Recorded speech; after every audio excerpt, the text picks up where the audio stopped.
This is Audible. In this talk, Alan Watts gives an introduction to the Eastern traditions of yoga. He describes the entrance into the unspeakable reality, first from the East by practices of jnana yoga and zazen, and then from the West through the intellectual perspectives of Ludwig Wittgenstein and Spencer Brown. East and West all arrive at the same mysterious, that which is unspeakable. Recorded in 1972 at the First Unitarian Church in San Francisco, A Journey to Unthinking. It's called Intellectual Yoga. Here's Alan Watts.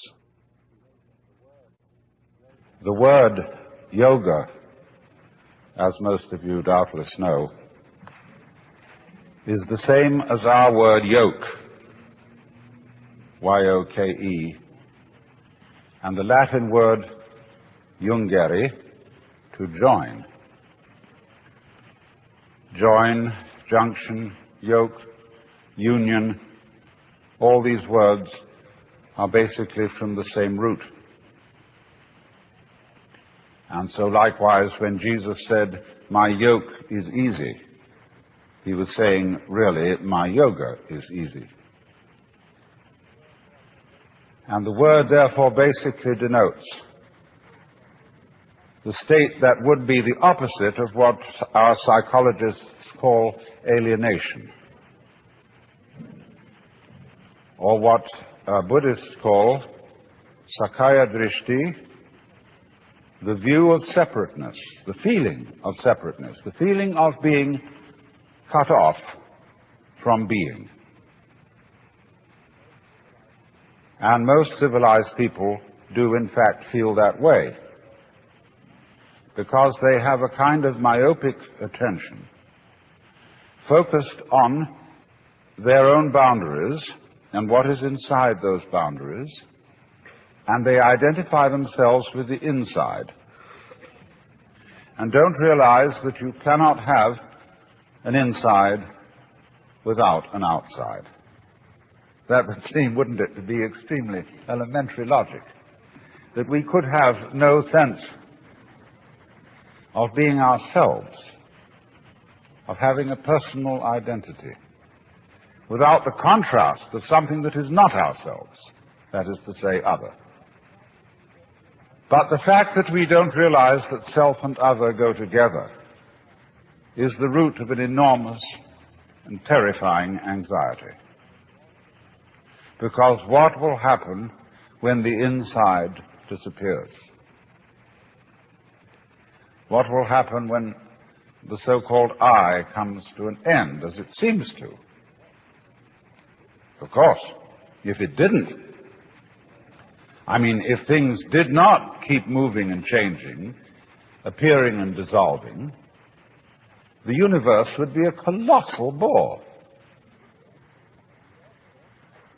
And therefore, you are only aware that things are all right for the moment. I mean, I hope most of the people in this gathering have a sort of genial sense inside them that for the time being, things are going on more or less okay.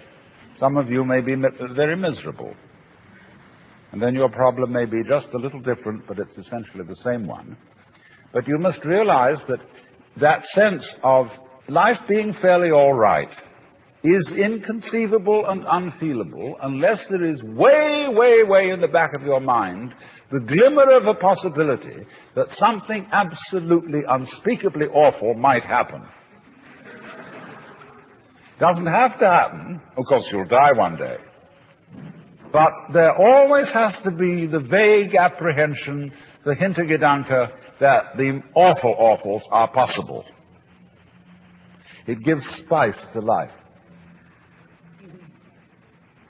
Now, these observations are in line with what I'm going to talk about tonight, the intellectual approach to yoga. There are basically certain principal forms of yoga.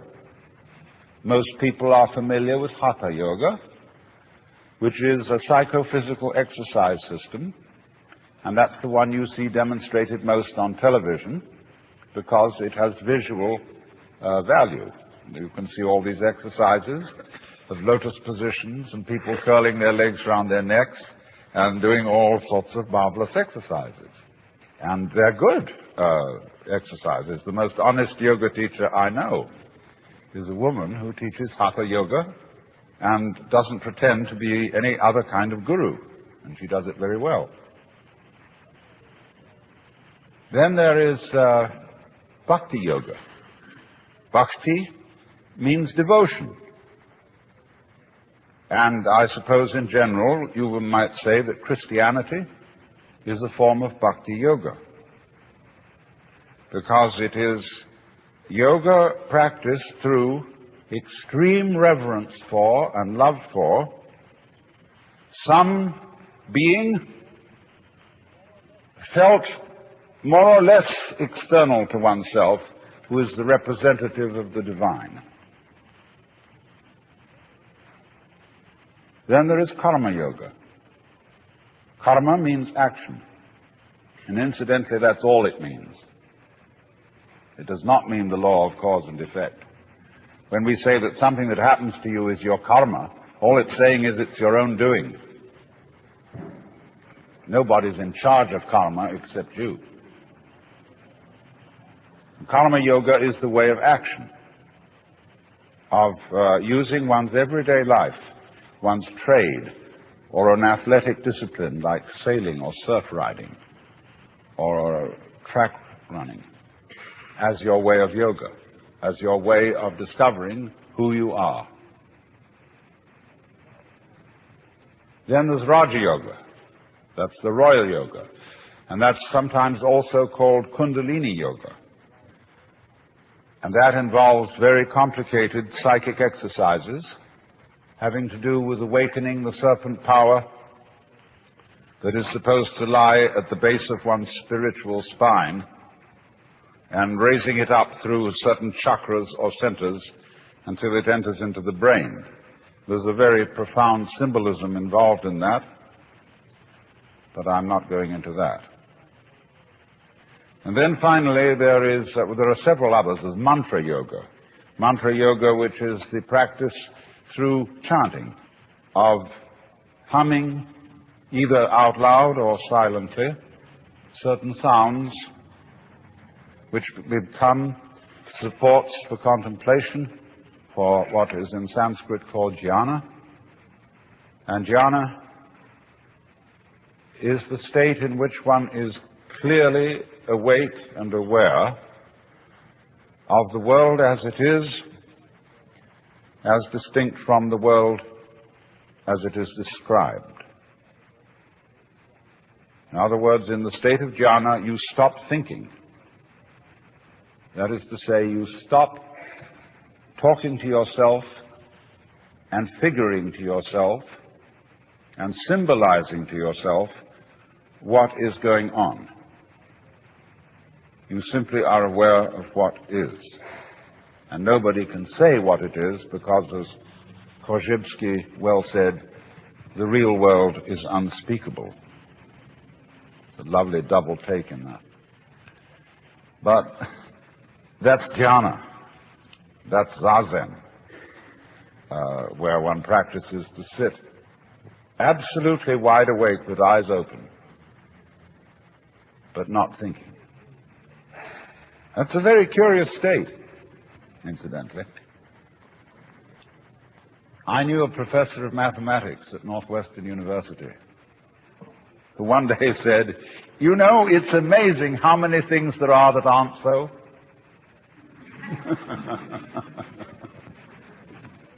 You know, I mean, he was talking about old wives' tales and scientific superstitions and so on. But when you practice jhana, you're amazed how many things there are that aren't so. Because when you stop talking to yourself and you are simply aware of what is, that is to say, of what you feel, what you sense, even that saying too much, you suddenly find that the past and the future have completely disappeared. So also have disappeared the so-called differentiation between the knower and the known, the subject and the object, the feeler and the feeling, the thinker and the thought. They just aren't there, because you have to talk to yourself to maintain those things. They're purely conceptual. They're ideas. They're phantoms, ghosts. So when you allow thinking to stop, all that goes away. And you find you're in an eternal here and now. And there's nowhere you're supposed to be. There's nothing you're supposed to do. There's nowhere you're supposed to go, because in order to think you're supposed to do something, you have to think. And so it's incredibly important to unthink at least once a day, for the very preservation of the intellectual life.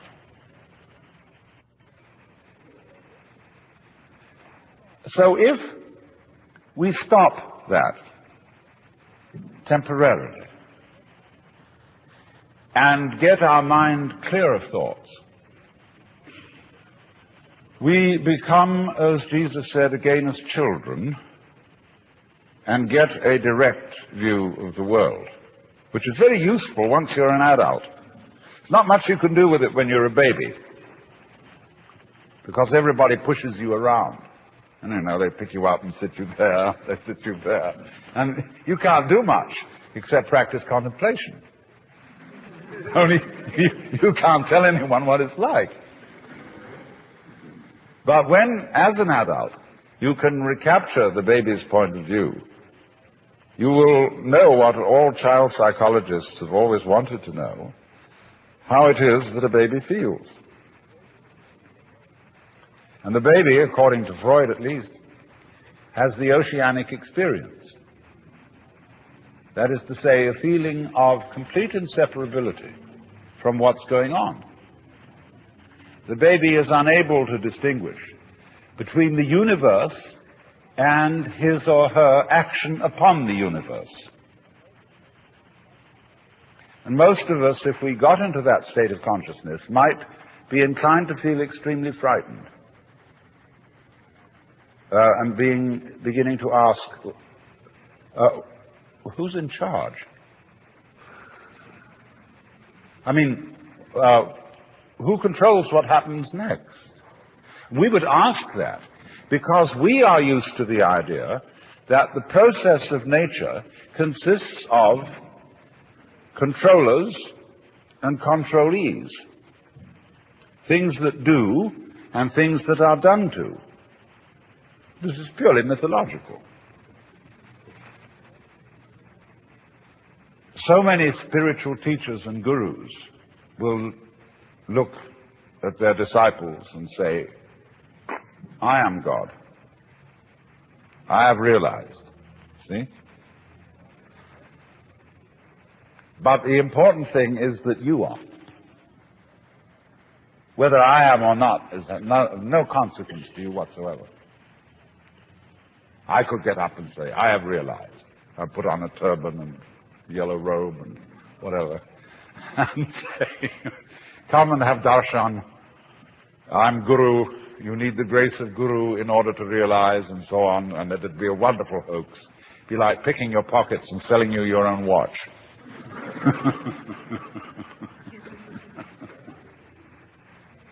But the point is, you are.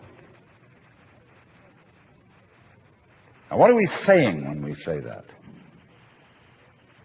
We're obviously saying something very important. Alas and alack, there is no way of defining it. That is to say, going any further into words about it. See, when a philosopher hears such a statement as tattvamasi, you are it, or there is only the eternal now, the philosopher says, I don't see why you're so excited about it. What do you mean by that? And that he asks that question because he wants to continue in a word game. He doesn't want to go on into an experiential dimension. He wants to go on arguing because that's his trip. And all these great mystical statements mean nothing whatsoever. They're ultimate statements. Just as, the trees and the clouds and the mountains and the stars have no meaning because they're not words. Words have meaning because they're symbols, because they point to something other than themselves. But the stars, like music, only bad music has any meaning. Classical music never has a meaning. And to understand it, you must simply listen to it and observe its beautiful patterns, go into its complexity. So, when your mind, that is to say your verbal systems, get to the end of their tether, that is to say, when they arrive at the meaningless statement, here is the critical point. And the method of jnana yoga is to exercise one's intellect to its limits, so that you get to the point where you have no further questions to ask. You can do this in philosophy study if you've got the right kind of teacher who shows you that all philosophical opinions whatsoever are false, or at least, if not false, extremely partial. And so you feel a kind of intellectual vertigo, which is called in a Zen Buddhist poem, above not a tile to cover the head, below not an inch of ground to stand on. Well, where are you then?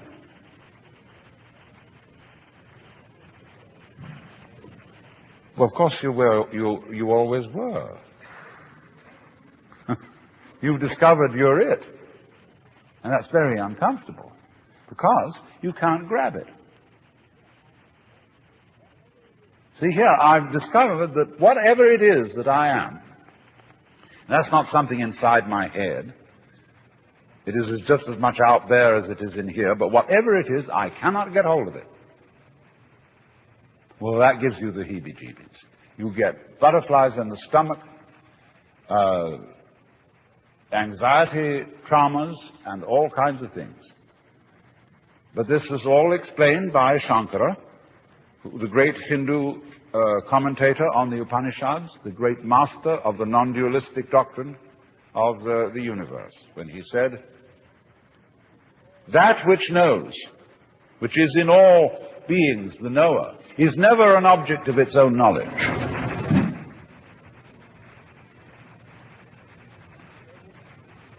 So therefore, to everyone who is in quest of the supreme kick, the great experience, the vision of God, whatever you want to call it, liberation. When you think that you're not it, any old guru can sell you on a method to find it. And that may not be a bad thing for him to do. Because, as Blake said, a fool who persists in his folly will become wise. And a clever guru is a person who leads you on. Here, kitty, kitty, kitty, kitty, kitty. I've got something very good to show you. Yeah. You just wait. Oh, but you've got to go through a lot of stages yet. You say, can I get that? Oh, I want to get that. You know, all the time it's you. I was talking with a Zen master the other day, and he said, "You should be my disciple." I looked at him and said, "Who was Buddha's teacher?" And he looked at me in a very odd way and said,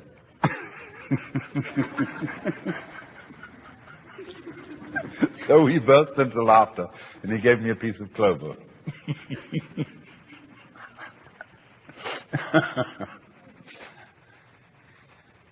So,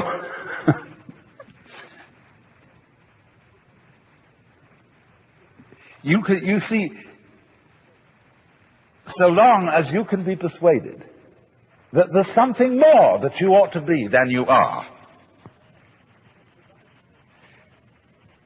you've divided yourself from reality, from the universe, from God, or whatever you want to call that, the tat in Tattvamasi. And you will find constantly, if you are interested in anything like this, in psychoanalysis, in Gestalt therapy, in sensitivity training, in any kind of yoga or what have you, that there will be that funny sensation of what I'll call spiritual greed that can be aroused by somebody indicating to you, there are still higher stages for you to attain. You should meet my guru.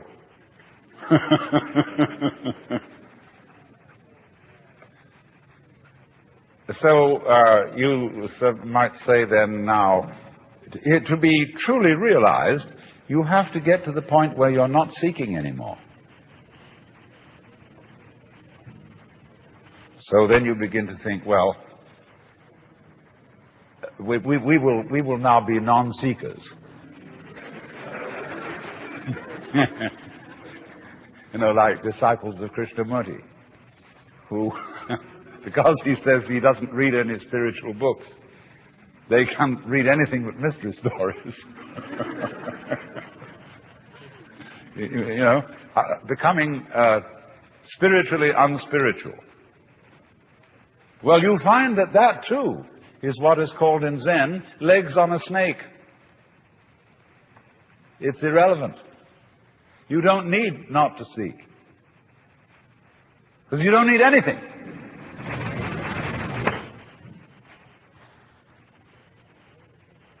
And you know, it's like crawling into a hole and pulling the hole in after you. And the great master of this technique was a Buddhist scholar who lived about 200 AD called Nagarjuna. He invented a whole dialectic. He had a whole school called Madhyamika, where the, as it were, leader of the students would simply destroy all their ideas, absolutely abolish their philosophical notions. And they get the heebie-jeebies. They see he didn't have the heebie-jeebies. He seemed perfectly relaxed in not having any particular point of view. Well, they said, teacher, how can you stand it? We have to have something to hang on to. Who does? Who are you?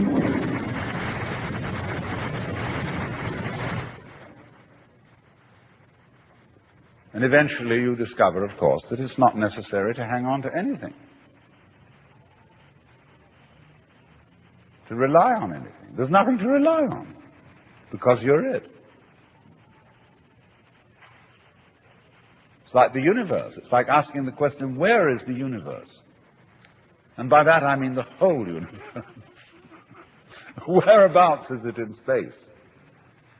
Everything in it is falling around everything else, but there's no concrete floor underneath for the thing to crash. Because the space, you can think of infinite space if you like. You don't have to think of curved space. The space that goes out and out and out forever and ever and has no end. What is that? Of course it's you. What else could it be? Only the universe is delightfully arranged so that as it looks at itself, in order not to be one-sided and prejudiced, it looks at itself from an uncountable number of points of view.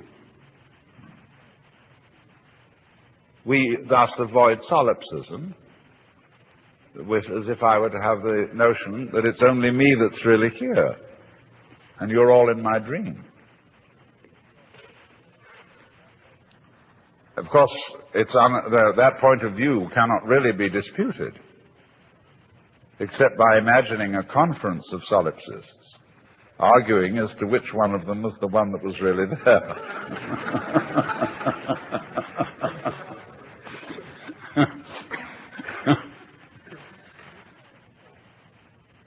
Now, you see, if you understand what I'm saying with your intelligence, and then take the next step and say, but I understood it now, but I didn't feel it. Then next I raise the question, why do you want to feel it?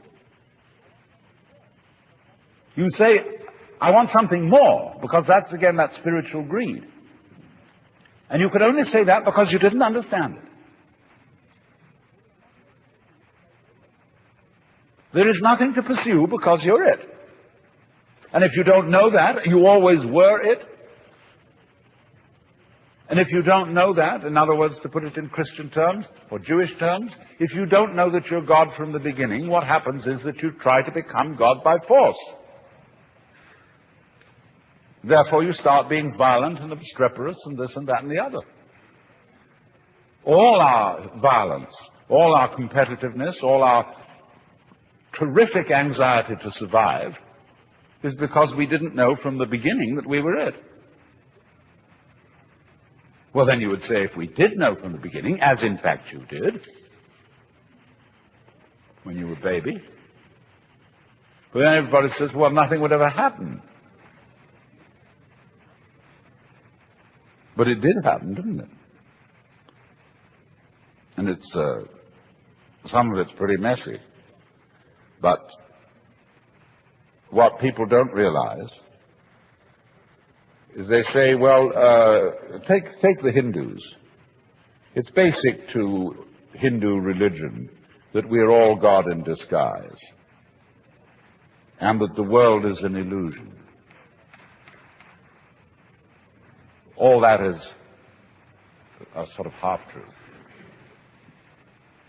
But if that is the case, if Hindus, and really awakened Hindus, by the knowledge of their union with the Godhead, would simply become inert, why then Hindu music?